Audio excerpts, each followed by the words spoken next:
90% মুসলমানের দেশে ব্রাজিল আর্জেন্টিনার পতাকা উঠতে পারে, কিন্তু আমার কিছু নওজোয়ান যুবক ভাইয়েরা কালিমার পতাকা ব্রিজগুলোর মাধ্যমে উড়াইছিল।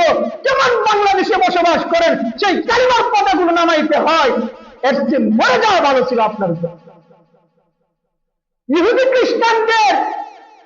খ্রিস্টানদের পতাকা উড়ে দেশের মাঝে, কিন্তু কালিমার পতাকা উঠতে পারবে না, সেটা মুসলমান কখনো মানতে পারে? কথা বলেন, আপনি মুসলমান না? তাহলে মুসলমানদের কালিমা কি? লা ইলাহা ইল্লাল্লাহ মুহাম্মাদুর রাসূলুল্লাহ সাল্লাল্লাহু আলাইহি ওয়াসাল্লাম।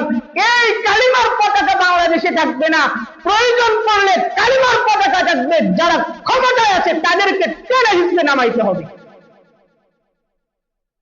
এই জন্য কবি একটা কথা বলছে, কবি একটা খুব সুন্দর করে একটা কথা বলছে। এই জন্য উর্দু ভাষা, ফার্সি ভাষা আমাদের শেখা দরকার আছে। কবি বলতেছেন কি, হে মুসলিম জাতি, তোমরা ভয় পেও না, তোমরা জাগ্রত হও, তোমরা মাথা উঁচু করে দাঁড়াও, তোমাদের মাথার পাখির প্রয়োজন পড়লে তোমারে বাঁধো, কিন্তু ইসলাম এবং মুসলমানদের আমানতি রক্ষা করতে হবে, ইসলামকে দেশে বিজয় করতেই হবে, কোরআনের আইন প্রতিষ্ঠিত করতেই হবে।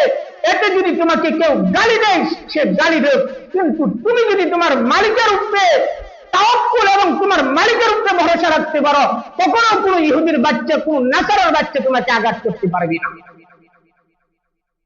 আমি এই কবিতা